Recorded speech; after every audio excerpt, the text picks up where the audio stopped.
Hello everyone, hope आप सब लोग स्वस्थ होंगे और मस्त होंगे।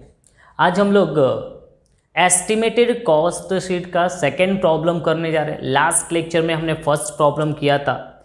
होप आप लोग को वो प्रॉब्लम समझ में आया रहेगा। आज का वापस देखेंगे, बहुत ही अच्छा प्रॉब्लम है, बहुत सारे अच्छे अच्छे एडजस्टमेंट है। जैसा आपके यूनिवर्सिटी के पेपर में एडजस्टमेंट आते हैं एस्टिमेटेड कॉस्ट शीट कैसे वैसे रहेंगे, तो देखेंगे प्रॉपरली पूरा प्रॉब्लम आपको स्क्रीन पे दिखाई देगा। एंड आपको पता है कि स्क्रीन पे दिखाई तो देगा, बट जब तक मैं एक्सप्लेन करूँगा तब तक दिखाई देगा। उसके बाद जब मैं प्रॉब्लम करूँगा तो क्वेश्चन आपको दिखाई नहीं देगा। सो दैट आपका काम है क्वेश्चन को आप लिख के रख लें, या आईनापुरे के बुक में है ये प्रॉब्लम, वहाँ से देख सकते हैं, लिख के रखा रहेगा या प्रॉब्लम आपके पास रहेगा। तो जो मैं प्रॉब्लम एक्सप्लेन करूँगा, जैसा मैं बोलूँगा वैसा टिक लगा के रखो। जो मैं एडजस्टमेंट आपको एक्सप्लेन करूँगा वो एडजस्टमेंट लिख के रखो, तो डेफिनेटली आपको प्रॉब्लम समझ में आएगा। देखेंगे, The trading profit and loss account of Vijaya Manufacturing Company for the year ending 31st of December 2018 was as follow.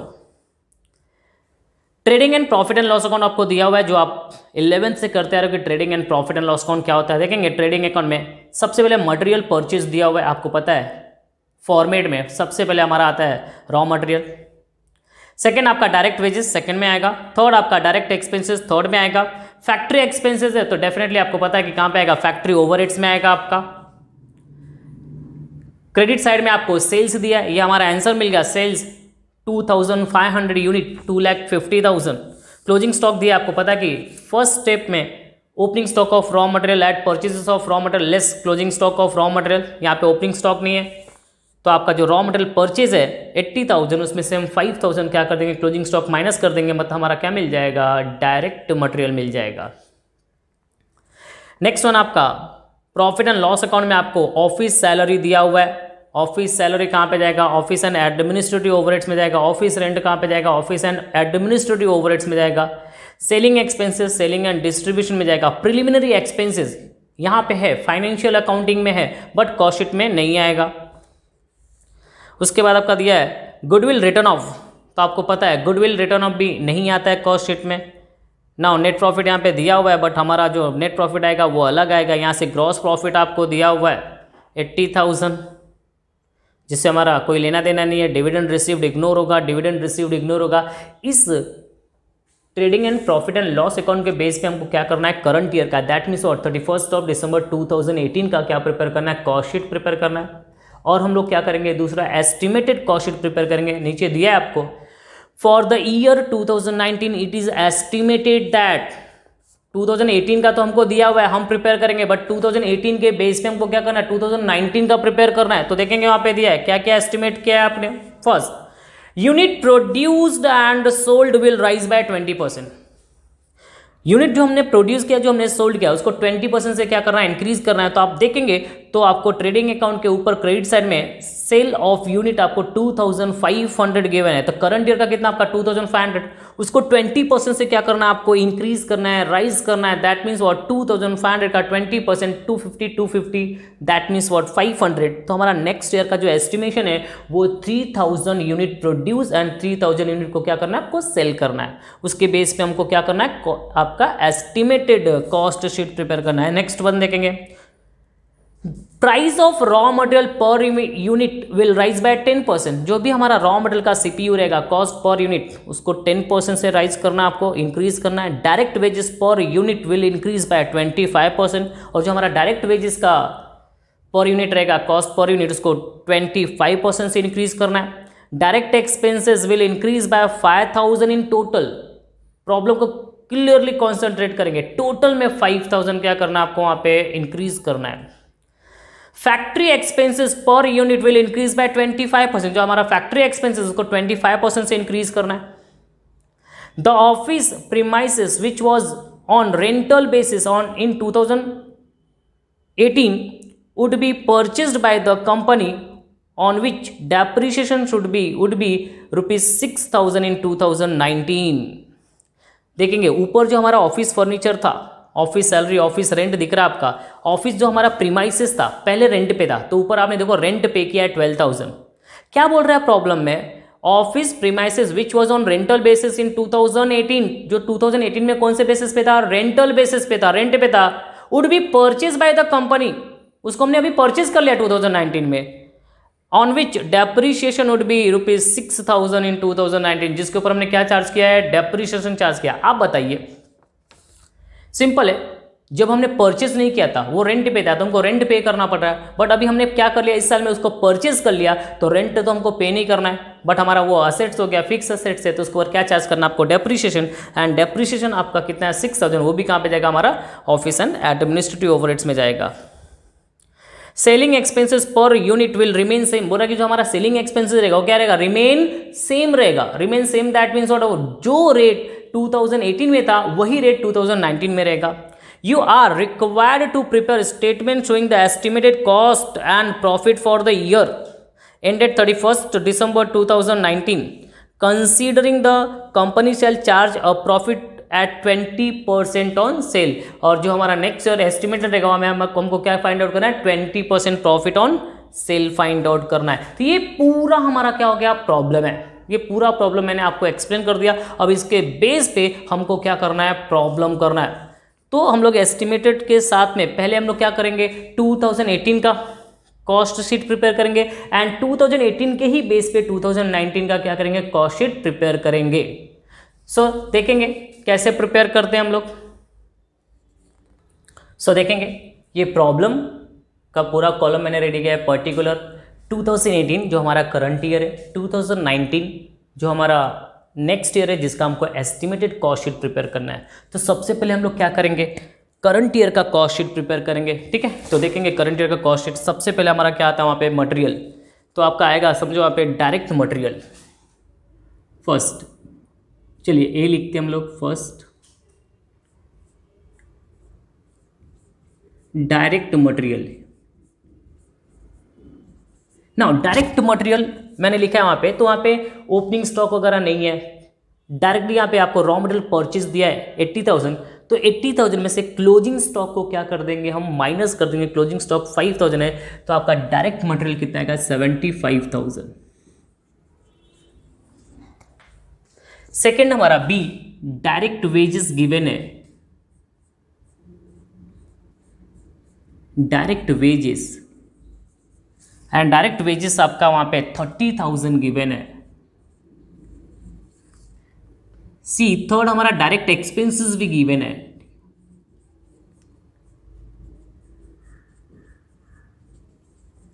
That is 25,000।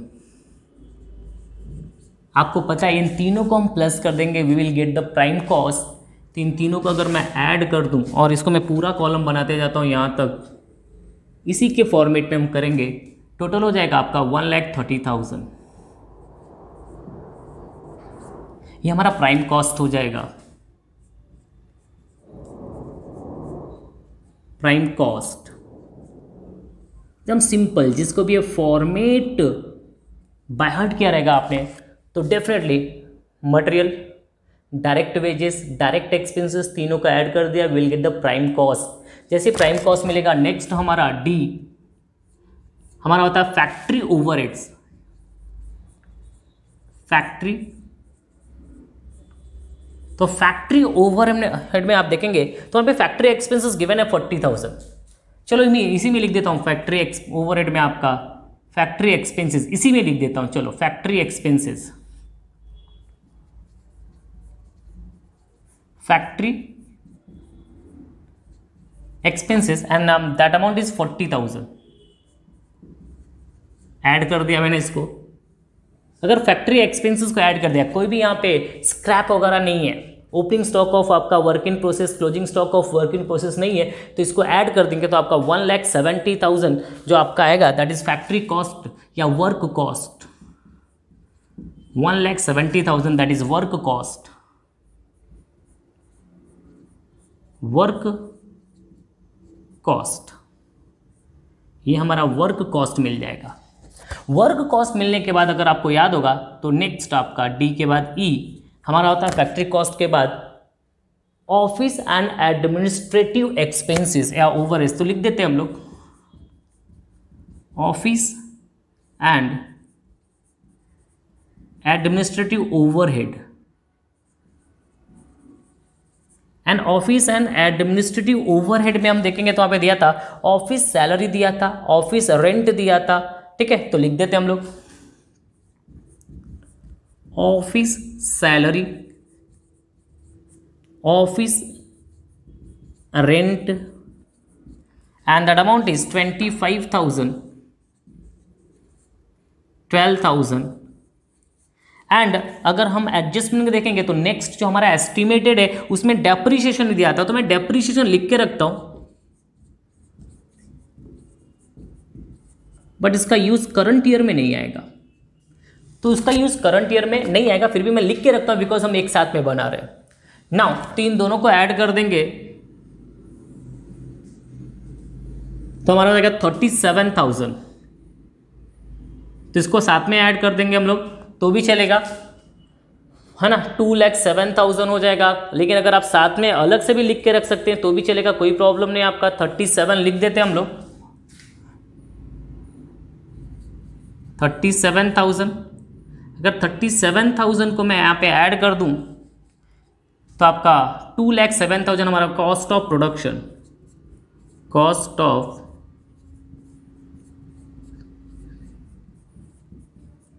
Of production,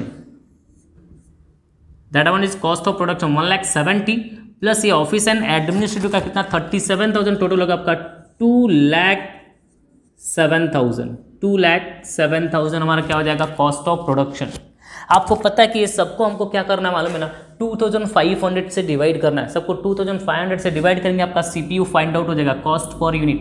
मैं पहले पूरा प्रॉब्लम कर लेता हूँ, उसके बाद क्या करूँगा फाइंड आउट करेंगे सीपीयू, कोई प्रॉब्लम नहीं है, यहाँ पे हमको क्लोजिंग स्टॉक फाइंड आउट नहीं करना है नाउ। उसके बाद देखेंगे नेक्स्ट वन एफ।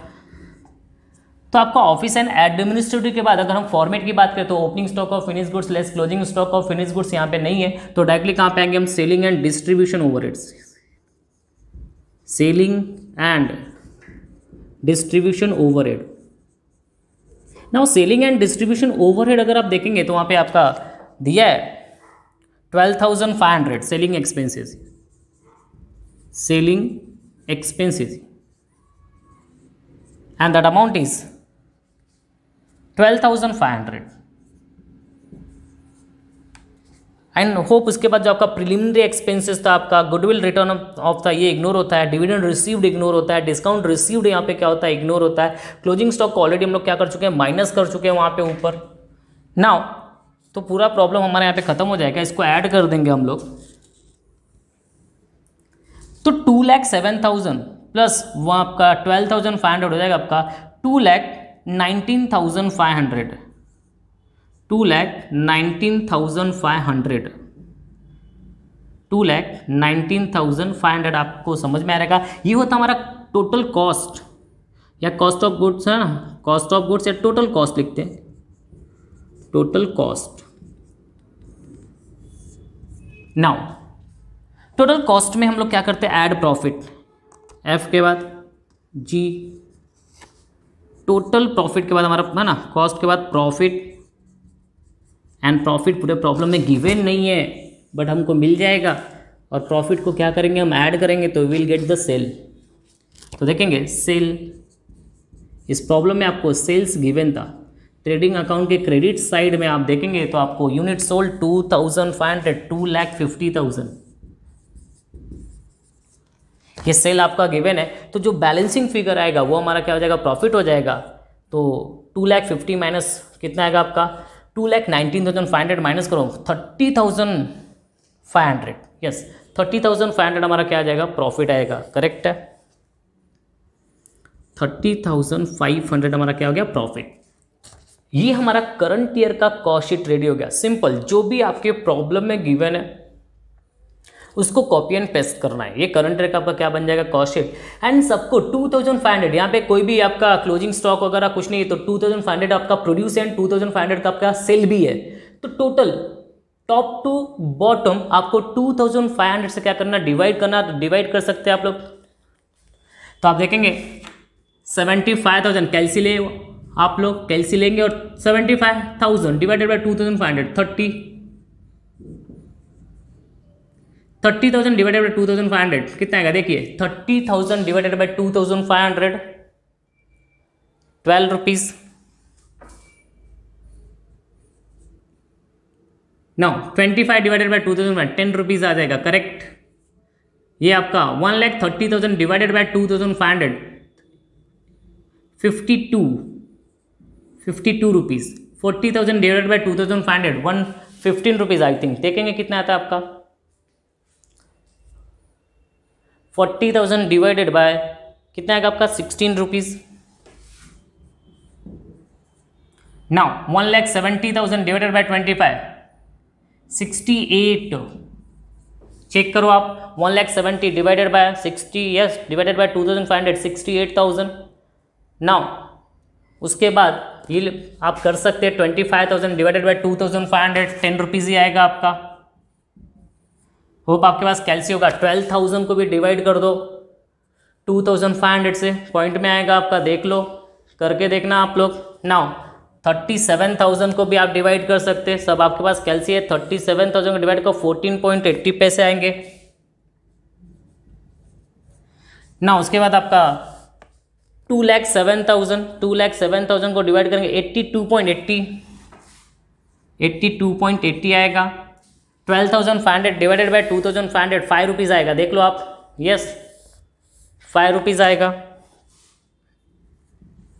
ना उसके बाद 2,19,500 डिवाइडेड बाय 2,500 87 रुपीज़ 80 पैसा। And 30,500 divided by 2,500 that is I think 12 rupees 20 पैसे आएंगे आपके, यस 12 रुपीज़ 20 पैसे। एंड लास्ट में 2,50,000 डिवाइडेड बाय 2,500 आपका 100 रुपीज़ सेलिंग प्राइस आएगा। कैलसी से प्रॉपर कर लेंगे। नाउ ये हमारा करंट ईयर का कॉस्ट शीट बन गया, जो हम लोग पहले भी कर चुके हैं। यहाँ पे हमको एस्टिमेटेड कॉस्ट शीट आपको प्रिपेयर करना है नेक्स्ट ईयर का, देखेंगे वहाँ पे हेडिंग दिया हुआ है। तो एस्टिमेटेड हमको कैसे करना है मैंने लास्ट लेक्चर में भी बताया था, आज वापस बता रहा हूँ, देखेंगे। First, unit produced and sold will rise by 20%। So मैंने ऑलरेडी यहाँ पे लिख के रखा है बिकॉज मैंने कॉलम पहले से बनाया था, बट मैं आपको यहाँ पे पूरा वर्किंग करके दिखा रहा हूँ। देखेंगे सबसे पहले प्रोडक्शन, पहले यहां पे मैं 2018 सॉरी थोड़ा सा और जगह दे देता हूं, 2018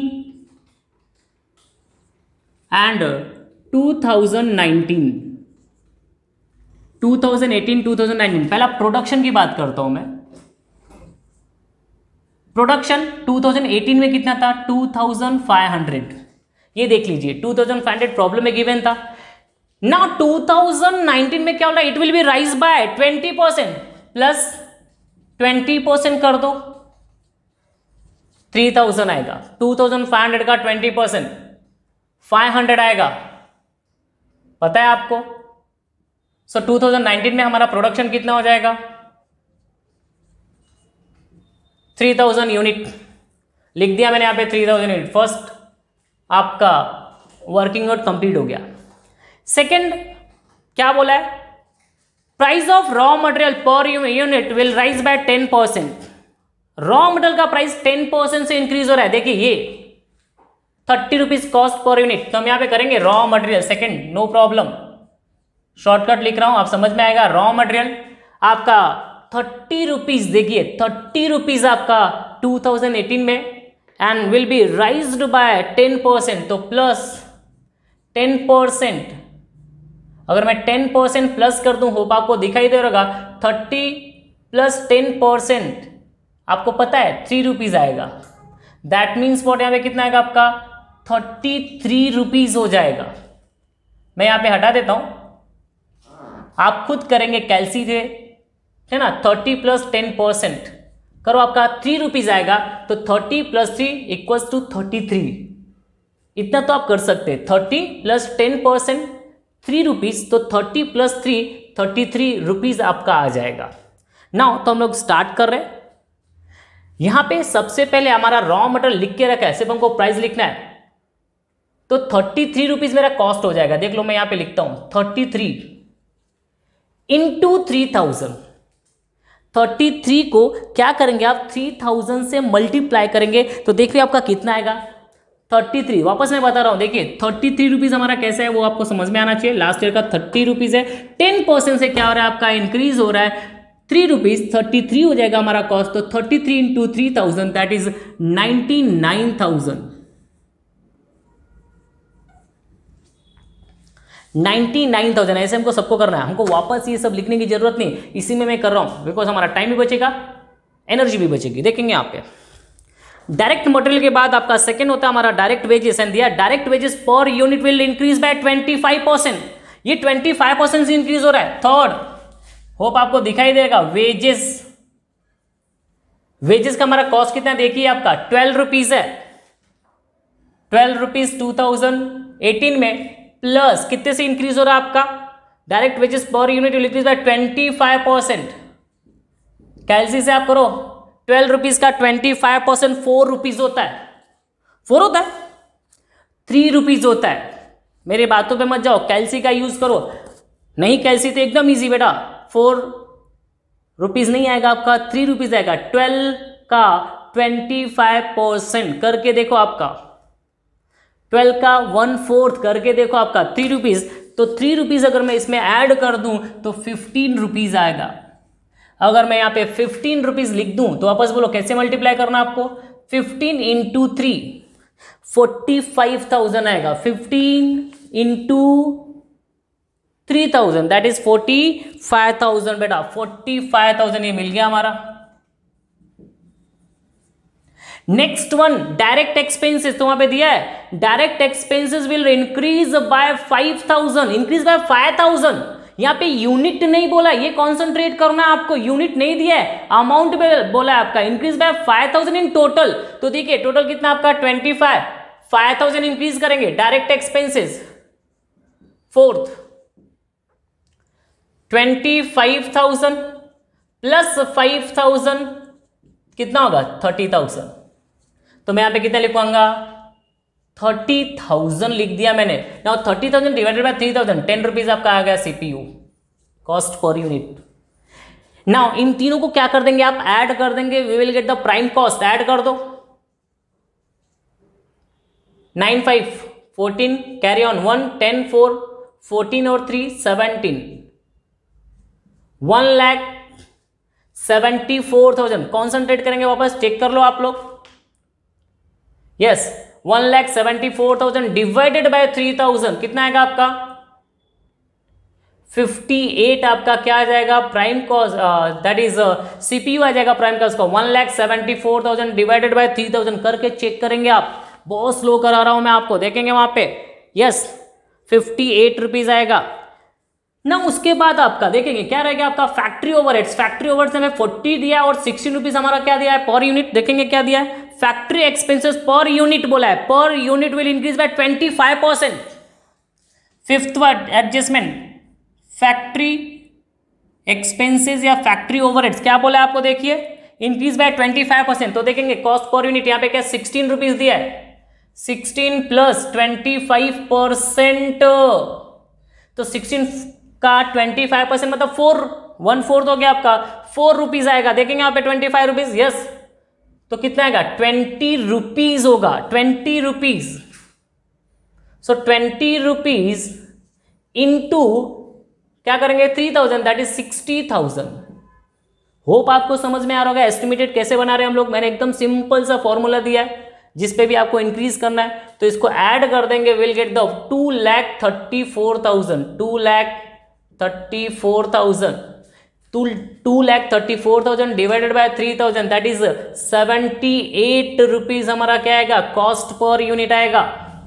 और इसके बाद इंपॉर्टेंट कंसेप्ट आपका देखेंगे, वहां पे आपका दिया था ऑफिस एंड एडमिनिस्ट्रेटिव ओवरहेड्स के बारे में। पहला दिया आपका ऑफिस सैलरी, ऑफिस सैलरी के बारे में पूरे प्रॉब्लम में कुछ भी नहीं बोला है, तो 25,000 ही लिखेंगे हम लोग।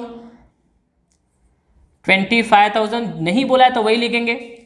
ऑफिस रेंट, अभी देखिए लास्ट ईयर में आपने 12,000 रेंट पे किया था, बट करंट ईयर में वो प्रॉपर्टी आपने क्या कर दिया, वो प्रॉपर्टी आपने परचेज कर लिया, तो करंट ईयर में नेक्स्ट ईयर में मतलब जिस साल का एस्टिमेटेड उसमें तो रेंट देना नहीं पड़ेगा, हमारा खुद का प्रॉपर्टी होगा तो रेंट क्यों देंगे, तो रेंट नहीं लगेगा यहाँ पे। बट उसी प्रॉपर्टी के ऊपर आपको क्या चार्ज करना पड़ा है, डेप्रिसिएशन, एंड डेप्रिसिएशन का अमाउंट गिवन है, आपको चार्ज करने की रिक्वायरमेंट नहीं है, एंड दैट अमाउंट इज 6000। तो 6000 क्या आएगा आपका, देखो मैंने डेप्रिसिएशन इसलिए लिख के रखा था यहाँ पे, 6000 हमारा डेप्रिसिएशन का अमाउंट आएगा। नाउ तो 25 प्लस 6 दैट इज 31।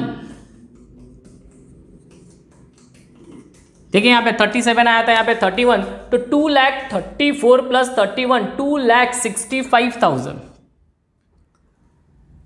2,65,000, 2,65,000 हमारा क्या मिल जाएगा, कॉस्ट ऑफ प्रोडक्शन। एंड 2,65,000 को भी आप क्या करेंगे, 3 से क्या कर सकते हैं, डिवाइड करेंगे। देखिए कैलसी में यूज कीजिए, कितना आएगा आपका 88.33, 88.33, 31,000 को डिवाइड करेंगे तो आपका 33.10 आएगा आई थिंक। देखिए कितना आता है आपका 30.10 आएगा, यस 30.10। देखिए कितना आता है आपका 10.33, सॉरी 10.33 आएगा यहाँ पे। नाउ कॉस्ट ऑफ प्रोडक्शन के बाद सेलिंग एंड डिस्ट्रीब्यूशन ओवरहेड दिया था, एंड सेलिंग एंड डिस्ट्रीब्यूशन के बारे में क्या बोला था कि आपका सेलिंग एक्सपेंसेस पर unit will remain same, that means what 5 rupees है, तो वो 5 रुपीज रहेगा आपका। 6th वन आपका सेलिंग में बोला था कि selling expenses will remain same,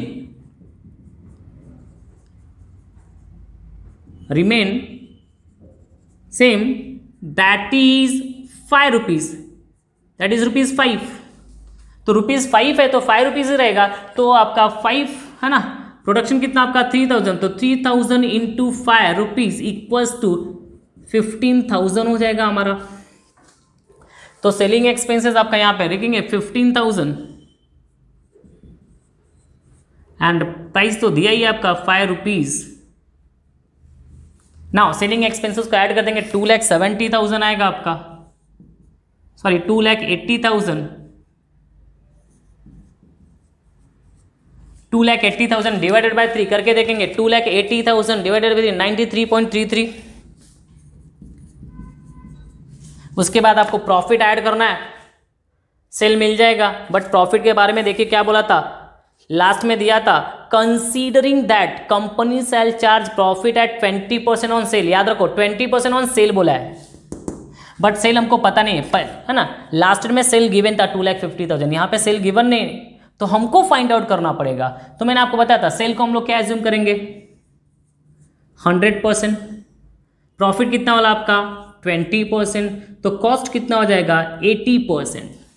तो ये देखिए आपका सेल को हमने कितना एज्यूम कर लिया 100, सेल पे प्रॉफिट कितना था आपका 20%, तो 20% प्रॉफिट, तो 100 माइनस 20 है ना, sale minus profit equals to cost, 2,80,000 equals to 80%, so 100% equals to what, आप क्रॉस मल्टीप्लिकेशन करें, कैलसी है तो 2,80,000 इंटू 100, 2,80,000 इंटू 100 में करके दिखा देता हूं आपको, 2,80,000 इंटू 100 डिवाइडेड बाय 80।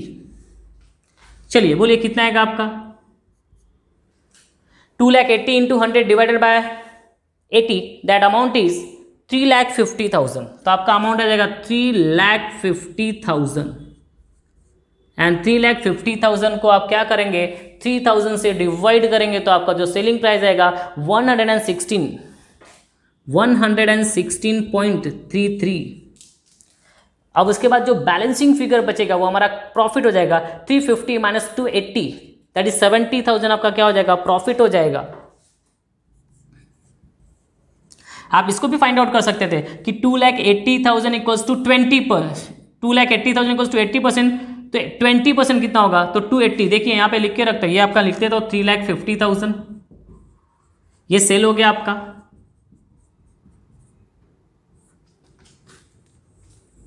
आप प्रॉफिट भी फाइंड आउट कर सकते थे, प्रॉफिट कैसे फाइंड आउट करेंगे, माइनस क्या, देखिए माइनस क्या, ये बैलेंसिंग फिगर क्या इजीली मिल जाएगा, बट अगर आपको थोड़ा सा है ना क्रॉस मल्टीप्लिकेशन करके देखना है तो कुछ भी मिल जाएगा आपका। प्रॉफिट इक्वल्स टू क्या हो जाएगा आपका, फाइंड आउट करना 70, तो देखेंगे 2,80,000 इंटू 20, 2,80,000 इंटू 20 डिवाइडेड बाय 80 करके देखो, आपका आएगा 70,000।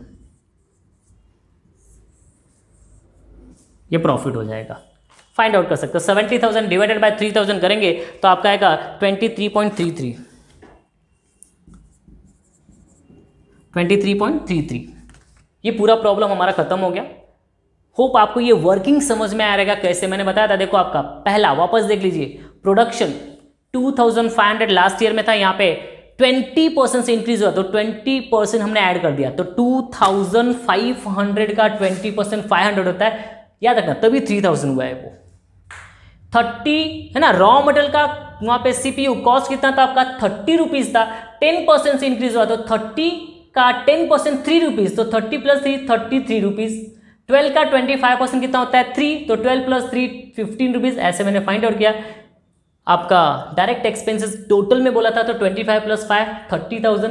फैक्ट्री एक्सपेंसेस 16 का 25%, 5 का कितना आएगा 4 रुपीज आएगा, 20 रुपीज हो गया। Selling expenses as it is बोला था आपको, देख लिए। तो ऐसे हम लोग क्या कर सकते हैं, आपका एस्टिमेटेड कॉस्ट शीट प्रिपेयर कर सकते हो। पूरा क्लियरली दिखाई दे रहा होगा आपको और आपको समझ में आया रहेगा, ठीक है। और कोई भी प्रॉब्लम है आप कमेंट करके पूछ सकते हो, आपको आंसर दिया जाएगा, या लाइव सेशन में भी क्या कर सकते हैं आप लोग, क्लियर कर सकते हो। होप आपको समझ में आ रहेगा। एक दो और प्रॉब्लम करेंगे और उसके बाद 2 कंपनियां ना 2 प्रोडक्ट वाला हम लोग क्या करेंगे, प्रॉब्लम करेंगे। और जैसे हमने 2 प्रोडक्ट वाला प्रॉब्लम किया, हमारा कॉस्ट शीट क्या हो जाएगा, फिनिश हो जाएगा। पहला टॉपिक आपका कॉस्ट शीट कॉस्टिंग का। Thank you.